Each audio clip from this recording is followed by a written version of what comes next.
تب حضرت مریم نے بچے کی طرف اشارہ کرتے ہوئے کہا کہ اس بچے سے بات کر لو، تمہارے سارے سوالوں کا جواب یہ بچہ دے گا۔ سرکش لوگوں نے کہا کہ بھلا یہ دودھ پیتا بچہ ہمارے سوالوں کا جواب کیسے دے گا،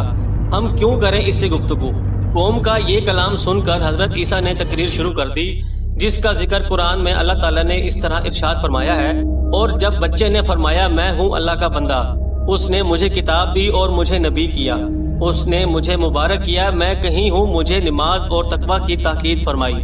جب تک میں جیوں اپنی ماں سے اچھا سلوک کرنے والا، اور مجھے زبردست بدبخت نہیں بنایا، اور سلامتی ہے مجھ پر جس دن میں پیدا ہوا اور جس دن میں مروں اور جس دن زندہ اٹھایا جاؤں گا۔ حضرت عیسیٰ علیہ السلام کی زندگی کے متعلق اسرائیلی روایات میں بے شمار واقعات موجود ہیں۔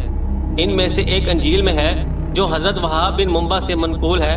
حضرت عیسیٰ کی ولادت کے شب فارس کے بادشاہ نے آسمان پر ایک نیک ستارہ روشن دیکھا، نجومیوں سے دریافت